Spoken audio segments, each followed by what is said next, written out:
लेकिन मैं आपकी जिन्नी भी मुख्तसर गल की मैं 3 गल्लां कीतियां। मैं नहीं समझदा कि पंजाबी जुबान आपदे जोर ते इवें टुरी रहेगी।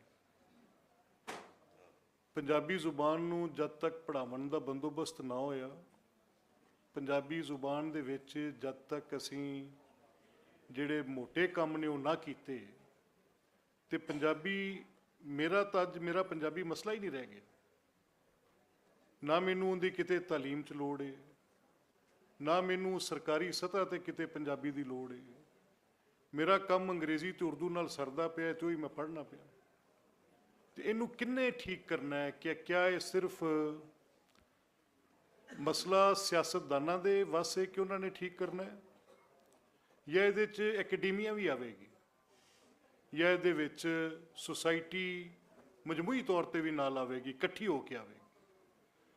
हुण सोसाइटी च दा अक्स नज़र किवें आवेगा, किवें दिसेगा कि सोसाइटी च पंजाबी दी ये मांग है।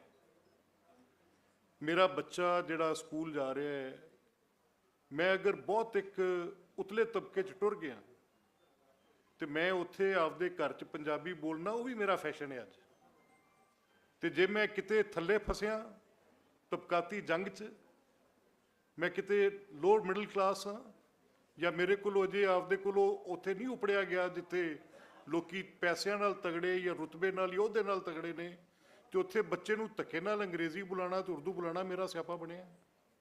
मैं फसिया, ये रियलिटी है। हुण इहदा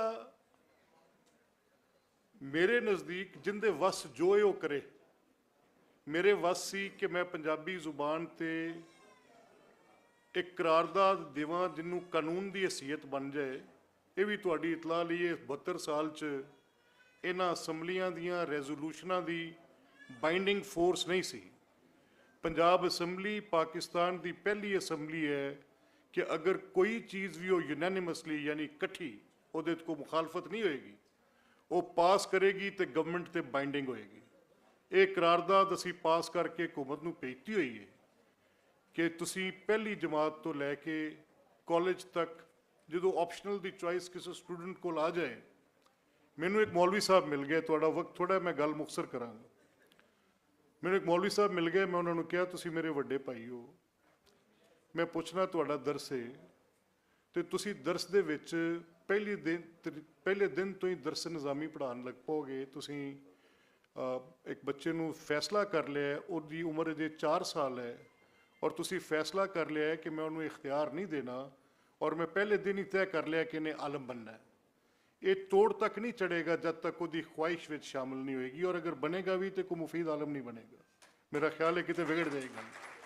तो तुसी 10वीं तक उन्होंने इको जी तालीम दो, उन्होंने साइंस भी पढ़ाओ, उन्होंने अंग्रेजी जोग्राफिया भी पढ़ाओ, उन्होंने दीनियात भी पढ़ा लो। 10वीं तो बाद वो रहन दो, जो उन्हें लैनी होगी तो अगे तालीम इस पासे लै लेगा। कहने का मेरा मकसद ये है कि पंजाबी जबान लई इन्हां जुबानां दा पहले एक हिस्टोरिकल बैकग्राउंड भी तो एक तुहानूं वेखना पैना है ना। जिन्ना तुहाडे कोल वाफर खजाना ते वड्डा खजाना ते बड़ा दिल नूं लगण वाला खजाना, शायद मैं पंजाबी हाँ इसलिए मैनू पंजाबी वाला बहुत चंगा लगता है। मुमकिन है बाकी जुबानां च भी इंज होए। मेरे नाल अमेरिकन अंबैसडर कसूर चले गए तो बाबा बुल्ले शाह दरबार से चले गए। उन्हों का कोई उत्थे प्रोजेक्ट सी वाटर ट्रीटमेंट के हवाले नाल। कसूर तुहानूं पता है दुनिया के इन्वायरमेंट के लिहाज नाल गंदे तरीन शहरों चो एक शहर है। यह सिर्फ स्मॉग का इशू नहीं, उत्थे जिहड़े टैनरीज वाले ने उन्होंने साडा जेरे जमीन पानी कंटैमीनेटेड करता है, साडे लोग बीमारियां नाल मरदे ने पे।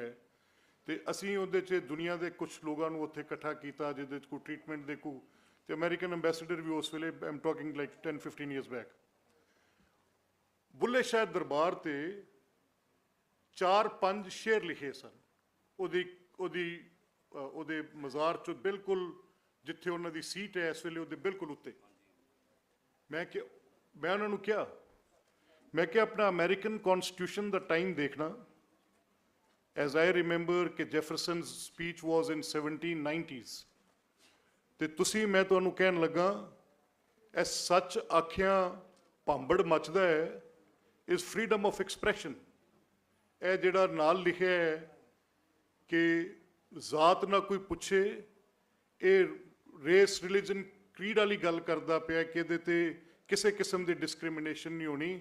ਤੇ ਜੋ ਤੁਹਾਡੇ ਕਨਸਟੀਟਿਊਸ਼ਨ ਦੇ ਪਹਿਲੇ 7 ਆਰਟੀਕਲ ਨੇ, may it be freedom of expression, may it be freedom of religious practices, ਜੋ ਵੀ ਲਿਖਿਆ ਹੈ, ਇਹ 7 ਸ਼ੇਰ ਬੁੱਲੇ ਨੇ ਅੱਜ ਤੋਂ ਇੰਨਾ ਵਕਤ ਪਹਿਲੇ ਕਹੇ ਹੋਏ ਨੇ।